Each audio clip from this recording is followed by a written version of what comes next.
C'est vraiment un grand plaisir pour moi de vous accueillir ce soir sur le campus Arts et Métiers de Paris, dans la halle de biomécanique de l'Institut de biomécanique humaine Georges Charpak, dont le directeur est au fond, si vous voulez discuter avec lui, Philippe Rouche. Je le remercie de nous accueillir ce soir. Mais avant de commencer cette cérémonie de remise du prix Nessim Habif, et comme on a ce soir des représentants de la communauté Arts et Métiers, mais aussi de l'Académie des technologies, j'aimerais qu'on salue la mémoire d'un collègue qui a beaucoup compté pour beaucoup d'entre nous.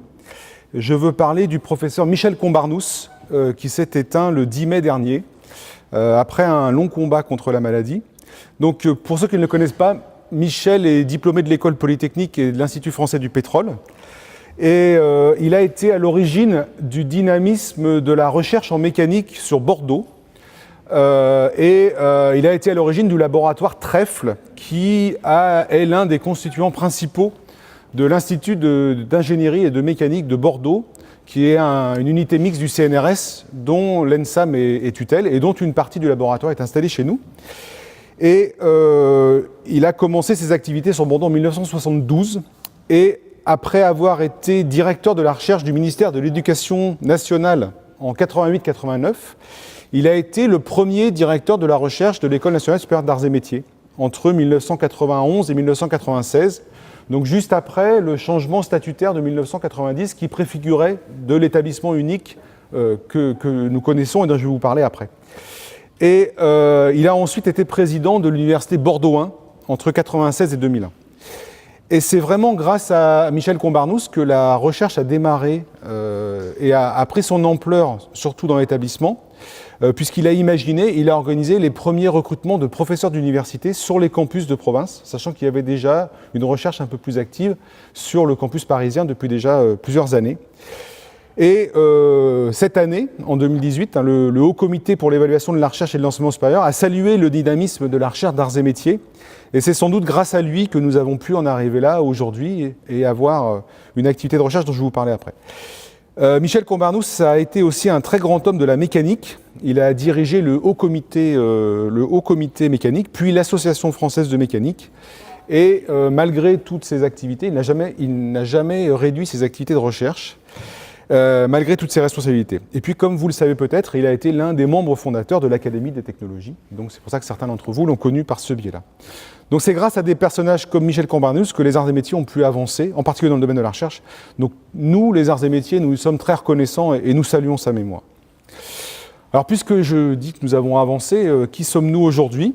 Donc nous nous qualifions comme un grand établissement de technologie, 8 campus comme celui-là, plus 3 implantations de plus petite envergure, un total de 6000 étudiants, avec 2000 diplômés par an, toutes filières confondues. Donc naturellement, notre filière d'ingénieurs généralistes historiques, les GADSAR, 1200 diplômés par an, c'est le plus gros flux d'étudiants sur un même diplôme d'ingénieur en France.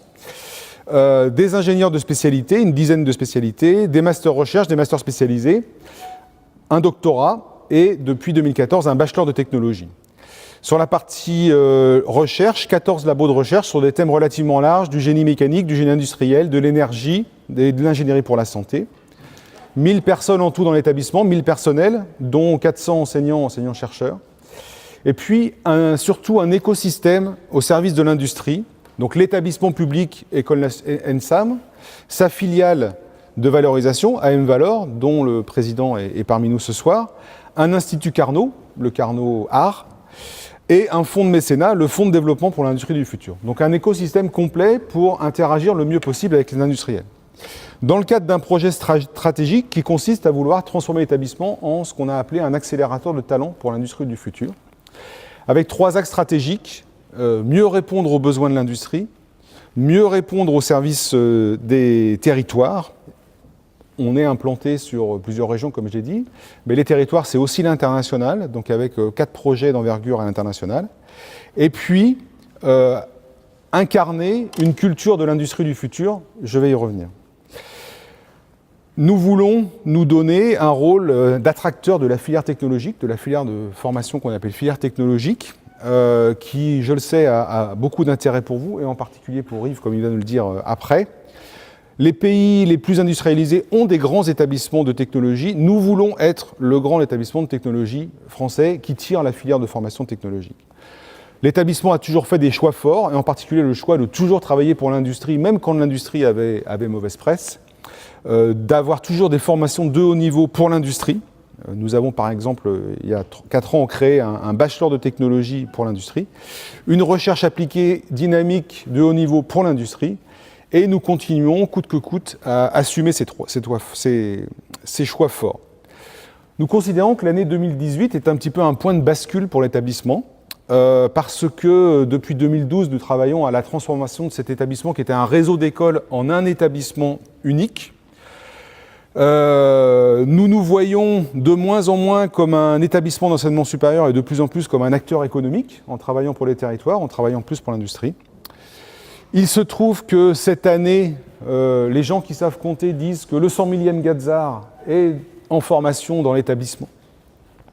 Et nous avons besoin, dans cette bascule qui correspond à le début de la 4e révolution industrielle, de définir quelle est l'identité des arts et métiers aujourd'hui, sachant que ce concept, arts et métiers, a été créé en 1780 par le duc de la Rochefoucauld-Liancourt à l'aube de la première révolution industrielle, avec l'idée qu'il a appelée d'allier l'habileté de la main à l'intelligence des sciences, c'est-à-dire former à l'époque des jeunes avec le savoir-faire du geste technique, mais aussi une connaissance scientifique, et à faire le pont entre les deux. Alors bien sûr, nous avons évolué depuis ce temps-là. Le geste technique est devenu la présence dans nos établissements de plateaux techniques de niveau industriel, sur lesquels nous continuons à former des jeunes coûte que coûte. La science est devenue la maîtrise de modèles scientifiques, et puis maintenant de la simulation numérique via ces modèles scientifiques sur ordinateur. Aujourd'hui, nous considérons que les nouveaux enjeux des arts et métiers, sans mettre à la poubelle le concept du duc La Rochefoucauld-Liancourt, c'est effectivement de former des jeunes qui ont une forte connaissance scientifique, qui maîtrisent les résultats des calculs numériques et leur qualité, mais aussi des jeunes qui savent mettre en œuvre du réel, mais particulièrement maintenant la digitalisation de ce réel, donc la donnée digitale issue du réel. Et le nouveau challenge des arts et métiers, c'est de faire le pont entre les résultats de la simulation numérique et les données réelles digitalisées. Je vais prendre 2 exemples pour ne pas faire trop long. Un des métiers historiques de l'établissement, c'est la forge. Vous avez sur Metz une forge 4.0 sur laquelle on fait de la simulation numérique. La forge est automatisée. Vous avez de la métrologie. On sort des champs de température 3D numériques. On sort maintenant les dimensions de la pièce sous forme numérique. Et l'objectif, c'est de faire le pont entre les deux. Et le pont, on va le faire maintenant grâce à de la réalité augmentée qui va permettre de projeter sur la pièce en cours de fabrication les résultats attendus pour guider le travail des opérateurs. Donc il y a des nouveaux enjeux forts dans le domaine du numérique, dans le domaine du digital pour les arts et métiers, tout en s'appuyant sur le concept historique du duc de la Rochefoucauld. Et donc c'est pourquoi, avant de passer à la cérémonie de remise du prix, je voudrais juste vous annoncer et officiellement lancer la création du think tank Arts et Métiers, parce que nous avons besoin de développer ce concept dans les différents champs et différents thèmes qui sont les nôtres. Nous avons besoin de faire du lobbying politique autour de ce que sont les arts et métiers, autour de l'impact qu'ils peuvent avoir dans la formation. Nous avons besoin de propager une information vers la société, pour mieux faire comprendre que l'industrie n'est pas un risque, mais bien une opportunité pour la France. Nous avons besoin de travailler sur la place de ces hommes qui maîtrisent cette nouvelle industrie avec plus de digital, plus de numérique. Nous avons besoin de répondre à des questions qui dérangent autour de l'industrie. Nous voulons nous positionner comme un leader d'opinion sur le thème de l'industrie et sur le thème de la technologie. Et nous voulons faire pas ça seul au sein de l'établissement, mais ensemble et en particulier avec la communauté des Gadzar. C'est pour ça que ce think tank rassemble la Société des ingénieurs arts et métiers, dont je vais passer la parole à son président juste après, mais aussi l'établissement, et puis un ensemble de personnes sur lesquelles on va chercher à s'appuyer pour avoir le maximum de penseurs dedans. Nous faisons ça ensemble parce que nous partageons ces objectifs et parce que nous sommes très complémentaires, l'établissement représentant le système de formation et les Gadzar représentant l'industrie française.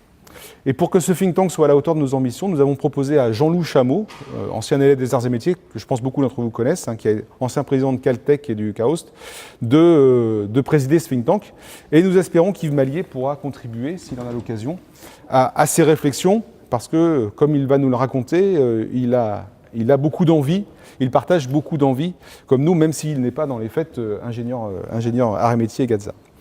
Et avant de passer la parole à Jean-Marie Bigrou, président de cette société, qui complétera mon propos, je voudrais me réjouir, à titre personnel, de voir le prix Nessim Habif attribué à Yves Mallier, parce que je l'ai connu en 1998, alors qu'il était directeur de l'ENS de Cachan, et j'en étais le président du bureau des élèves. Et c'est sans doute un peu grâce à lui que je suis là aujourd'hui à vous parler avec le statut qui est le mien. Je vous remercie.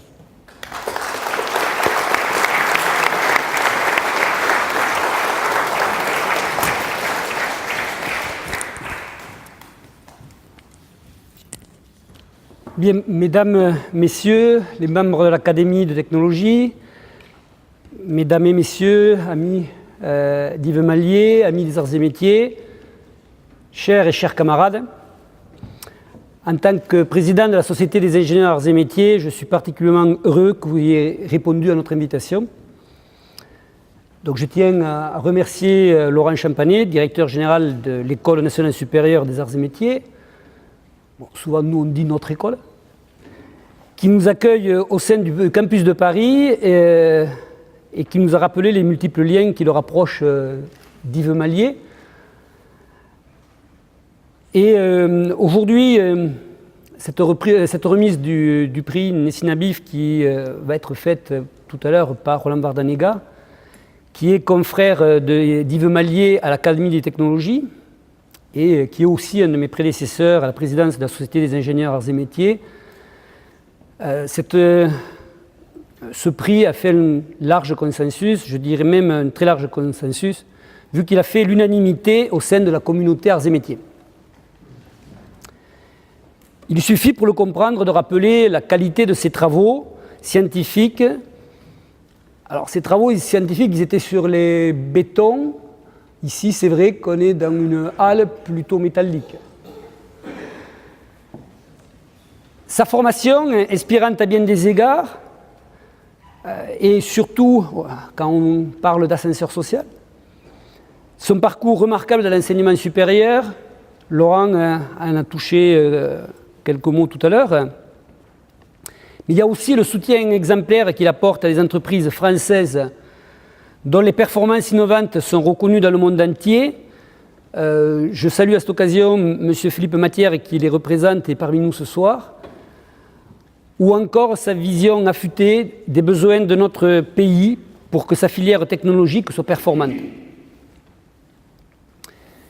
Cette filière doit contribuer non seulement au rayonnement de la France à l'international, mais aussi à la création d'emplois pour le plus grand nombre et à la lutte contre les fractures qui menacent nos territoires. Moi-même, créateur d'entreprise, et venant de province, comme vous devez vous en douter, ces thématiques fortes définissent des axes prioritaires auxquels je suis particulièrement attaché. Depuis que j'ai été porté à la présidence de la SOS il y a 6 mois par élection au suffrage direct, une première pour une association d'anciens élèves de 34 000 membres. Alors si l'école, il y a le flux du plus